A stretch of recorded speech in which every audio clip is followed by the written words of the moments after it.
We often talk about the resiliency of our land so that in extreme rainfall events that we can hold that soil in place by using cover crops.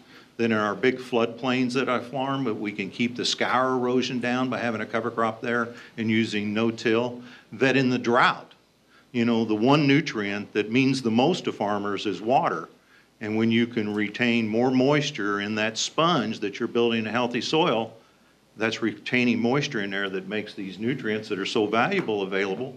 But the water itself can build resiliency in that crop. There isn't a farmer out there that doesn't say, we get all these big rains and then we don't get a rain in July and August. Well, what that water means for our nation, what another half-inch or inch of water built into that soil profile by letting that water absorb into the soil profile using cover crops and healthy soils, holding that water into the soil profile can mean extra bushels of yield. And in the extreme drought of 2012, that translated into 40 to 60 bushel an acre.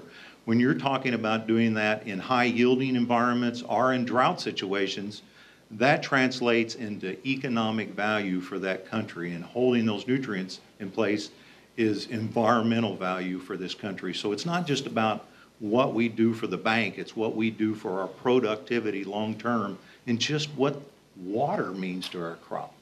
Illinois is one of the states that kind of always comes up in the crosshairs from a nitrogen issue. You know, are we exporting too much nitrogen out of Illinois? So what we've really focused on is the 4 R's, which is a really fundamental program that makes a lot of sense. Right source, right rate, right time, right place. So in Illinois, when we look at our corn and soybean farmers, what is the most benefit that we can gain in our system of a pretty, you know, not a lot of diversification in our crop production? So it's managing nitrogen as a system. When we started the Keep It for the Crop program in 2012, I would say just in the last 2 years since we've done that, with retailers working one-on-one with their farmers, we can already see in our fall tonnage reports through our Department of Agriculture a drop in fall application of anhydrous ammonia, more increases in UAN applications in the spring, and for the first time, probably more urea used in Illinois, which is dry nitrogen, which we haven't been a big user of that at all. So you see that, and it's happening because those growers see an economic benefit of anywhere, sometimes 15 bushels an acre, for managing their nitrogen as a system. So it takes more work, takes more time, takes more attention, but it's profitable, and so therefore they're willing to do it. And those are the metrics that we're capturing. We see more post-application equipment sold in Illinois, and definitely more trends in different sources of nitrogen through different parts of the growing season. Most surveys show that farmers that use conservation are heavy users of technology. So now we are almost on data overload, because on every acre out there we're collecting data as we harvest those crops. They're instantaneous printouts.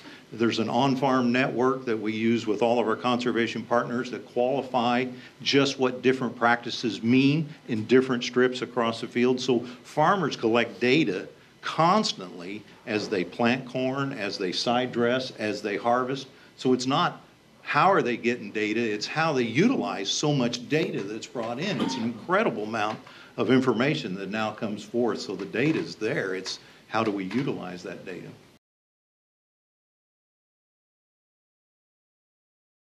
What we've seen so far is that the people who are doing cover crops and conservation agriculture really have a lot of data on their farms, field data. They know what they did, when they did it, what it cost, and what the result was. And we've got a number of farmers in that group who've agreed to work with us, who've agreed to sit down with me and my students and plow through the spreadsheets and look at what's been happening over time on each field with all the different kinds of treatments, the different soil types, the different slopes, et cetera, et cetera.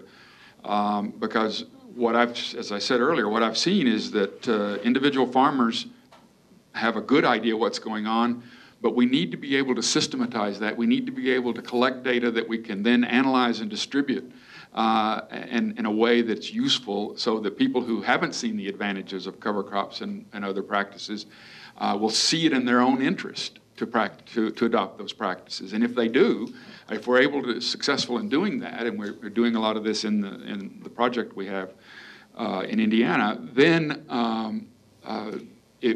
a market solution will work because people will see it's in their own interest to adopt it. But right now we're in a position where we have a group of people who are absolutely convinced that this is the way to go, and most farmers are not. And so we need to cross that bridge. We need to communicate quantitatively. We need to speak in terms that most of the farmers can understand, their pocketbook. And I think we'll be able to do that by working with the long-term data that a lot of farmers have volunteered to provide us.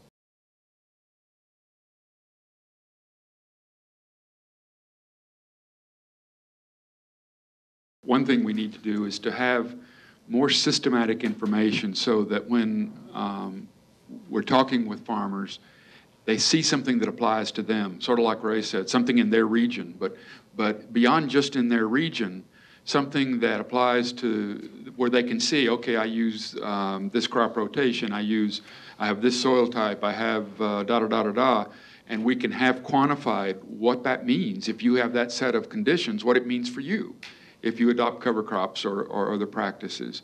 I think what we've had so far is we've had a lot of people on cover crops at least who are absolutely convinced that they're wonderful, and a lot of people who don't want to be bothered. But they would want to be bothered if they knew they could make money on it, and knew they could make money on it in their farming operation, not just abstract. So I think we need to get enough data that we can create cases that are close enough to people's farms that they'll see themselves in that particular characterization of the data.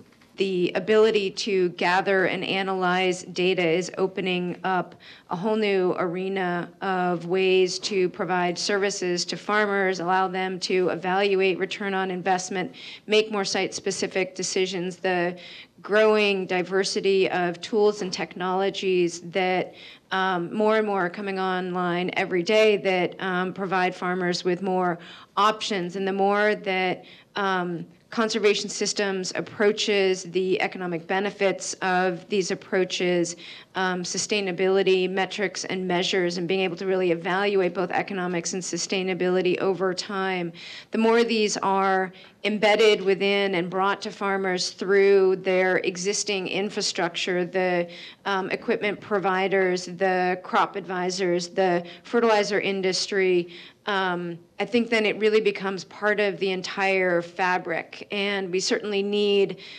every single dollar we can get through the federal programs, but the more these opportunities are brought to farmers and are part of what the private sector brings to them, I think that's what is really going to get us there in the long term, this is a part of doing business, and economics is obviously going to be so critical for that. So the kinds of research that is being done both in the public sector and the private sector, we just need more of that so we can really understand the economics and what are the right directions to go and what are the hopefully growing number of options to pursue that. I read a statistic on the way here that 30% of the cover crops in the United States are now in Indiana. So Indiana's having some success by site-specifically trying to figure out how we work with local farmers. But I had the good fortune to visit with the Secretary of Agriculture last year, and we were talking about healthy soils and the adoption of healthy soils. He said the data, he says those folks on the Hill really need to see the data. If they're going to fund these programs, they want to know that the water's getting clear, that the hypoxia zone's being impacted, that we're saving soil. The data means a lot to them. Farmers look at the field across the road and says, by golly, that really works. They don't wait on 3 years of data. They observe and change based on what's happening in their local community. And we see that in Indiana. You'll have areas in which, like in my county, there's 30,000 acres of cover crop. So the patchwork begins to get filled in as it becomes successful, and other farmers can see that, just like Josh talked about early adapters. Then you go to other areas in which there's very little cover crops and no-till. So it's filling in that patchwork. It's getting those early adopters. Farmers see things that work and adopt to them quicker than you can really get out data and analyze it. So the data is valuable, but I don't think it's as valuable to farmers as it is to other partners within the system.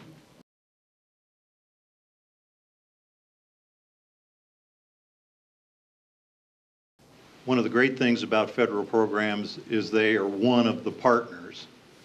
We have all of these partners, many of whom are in the room, that work in partnership with the NRCS, with EPA, with CTIC.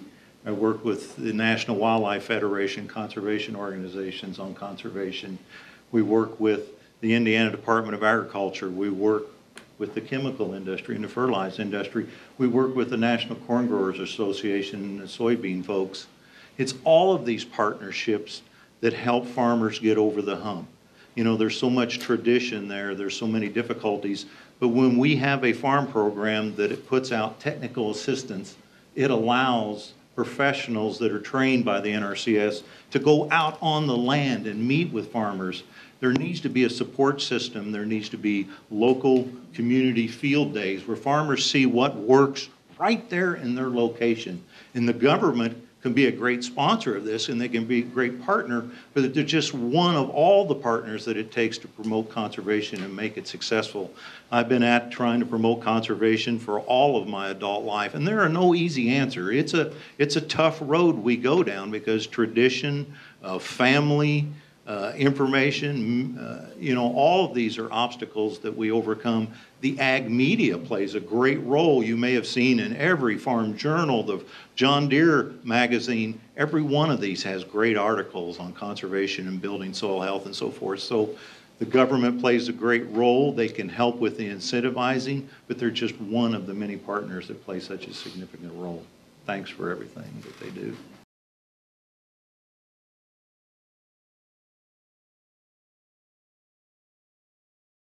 I think a lot of people look at Illinois, and it has been an unfortunate situation. We have a $16 billion budget deficit, not really seeing much of a light at the end of that tunnel. However, the great thing about agriculture is that farmers are realists, and they also never stop working. So when we saw that we weren't going to have the funds from our state government, we went back to our growers and our retailers and said, what if we create our own funding mechanism? What if we invest in our own industry? There is not a business out there that survives without investing in their future, no matter who you are. So while we can sometimes have a tendency to think that the federal government needs to invest in agriculture or their state government, in Illinois, when we didn't have a lot of options, we went to our growers and we created the Nutrient Research and Education Council. And farmers in Illinois, every time they buy a ton of fertilizer, they contribute 75 cents per ton toward this program, and it's managed by the ag industry, so it's very flexible, it's very nimble. We don't have to go back to our state legislature to get approval for what we want to do, and it raises about $2.5 million every year for nutrient research and education in Illinois. So that's our investment in Illinois agriculture. And I think as we are faced with the responsibilities of our nutrient reduction strategies that everybody is going to have to accept and work toward, we have to have resources in place. And I think the nice thing about the feeling that you can invest in your own industry is it really empowers you. And a lot of people feel sorry for Illinois, but I don't, because in a way, the fact that that happened to our state government empowered our industry to take this problem by the horns and address it and not cry over spilled milk or wish it would get better. We are going to do something about it in Illinois. And I think our industry's taken a lot of pride in the creation of NREC, and now we have our universities in Illinois reinvigorated with research dollars and partnerships between our fertility researchers and our crop production researchers back with the retailers and the farmers. And we can go to them and say, this is what we need. And there's no strings attached, really. So it's a really an incredible thing, and it fuels our Keep It for the Crop program, and it fuels our nitrogen management systems. And I think we all believe that we're going to now have the research base to quantify what we're doing from a standpoint of how we're, improving conservation and reducing our nutrient losses.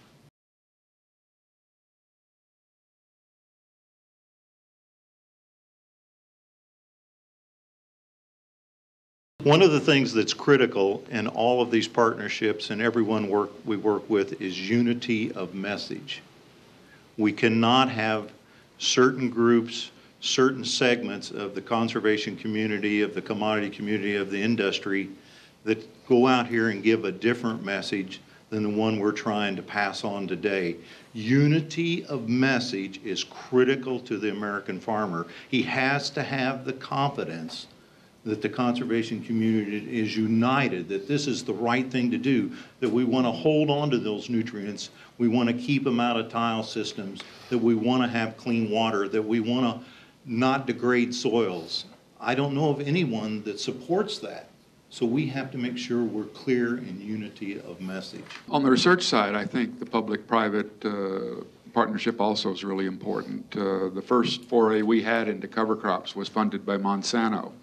And it was funded by Monsanto because they really do believe their 300 bushel story, and that means 300 bushels of stover. And so you have to do something with the stover, but you have to do it sustainably.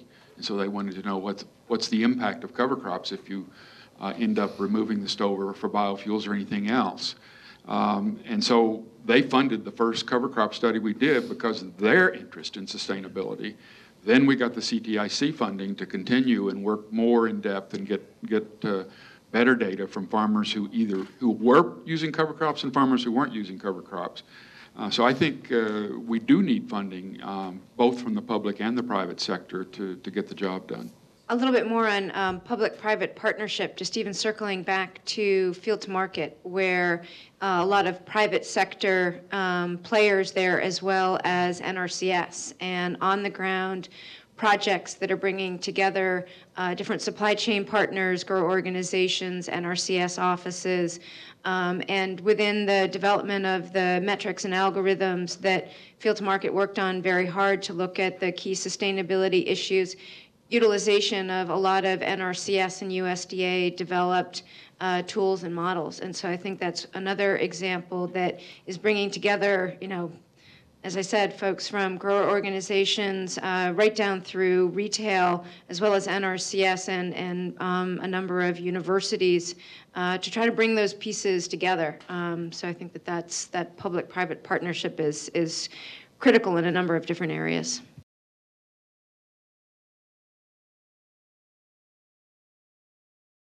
Unity of message is so important, and I think it has to be a simple message.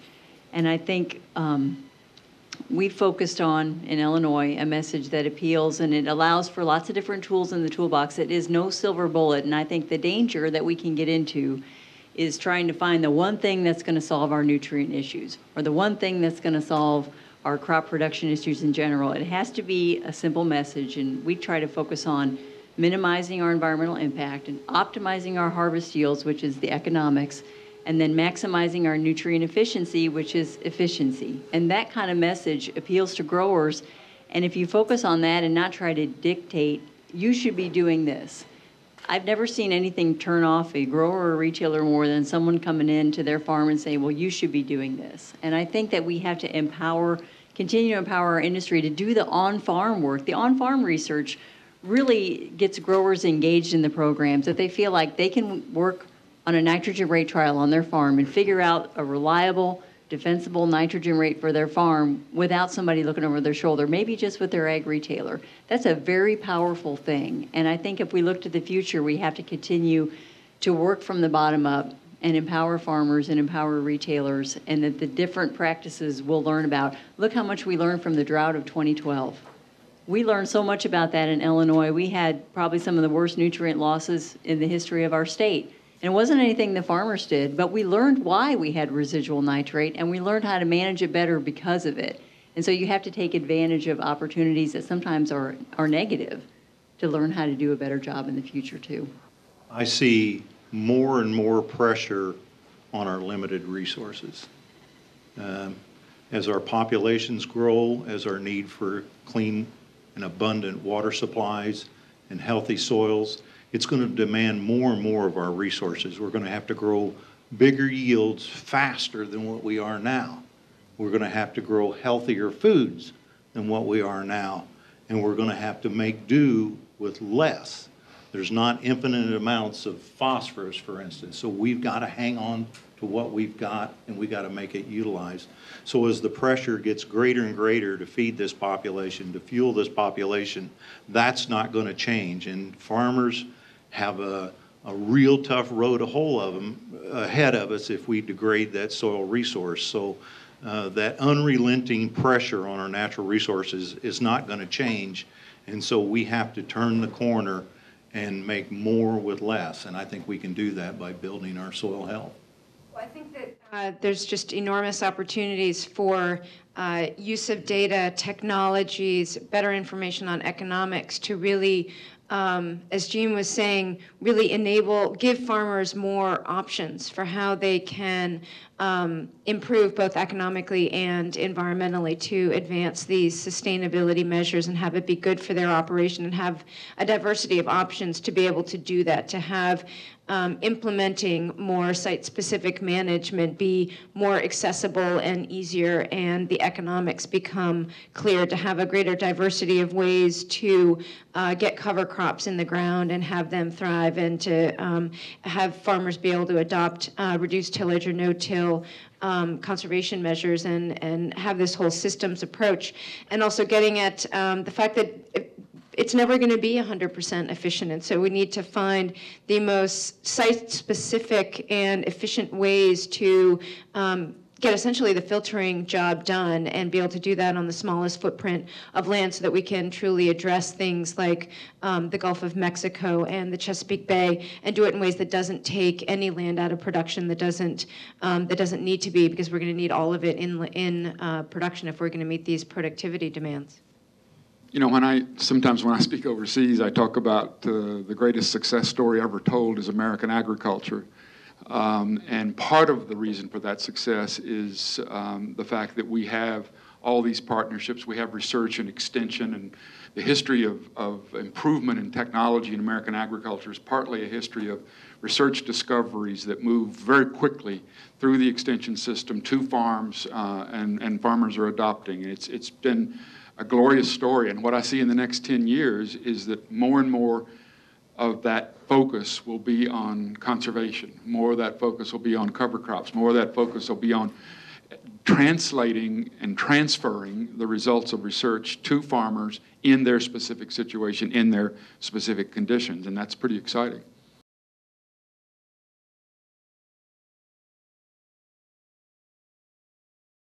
Initiatives and collaborations like Field to Market are going to be so important, especially for major commodities, and really, if we're going to look at how sustainability moves forward for the bulk of production.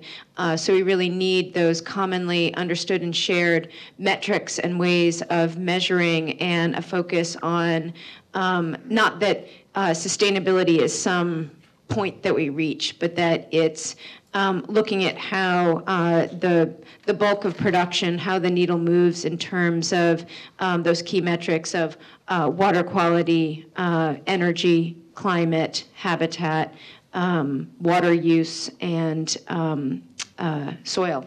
And I think that that's having the major supply chain entities coming together to look at those things in common and have a common way of evaluating them, and common approaches that don't become just a checklist, but what are the initiatives and opportunities for continuous improvement that are relevant for different regions, and how does that move across the entire sourcing area, as opposed to saying, okay, this is my checklist and this is your checklist and I want this and you want that, to have that all come together so that there's common messages and a common understanding, but that leaves a lot of flexibility in terms of what farmers choose to do to be on that pathway, and that it's not dictated by companies that are often very far away from the actual production.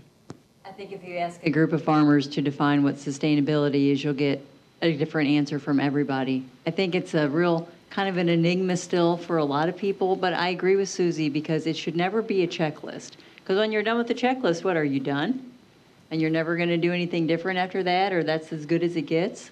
I think checklists are dangerous, and I also think that we probably were behind the ball on this a little bit, and sustainability got launched as reduce. Agriculture needs to reduce, use less of everything, and I don't think that's a message that appeals to the economics of farming.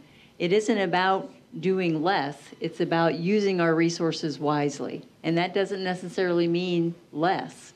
In some cases, it could mean more if you're increasing you're optimizing your yields and you're maximizing your profitability and you're minimizing your environmental impact, you might be using more things to do that and not less things. And so I think we have an opportunity in agriculture to reframe the sustainability and not send out a message to farmers that it means you have to do less.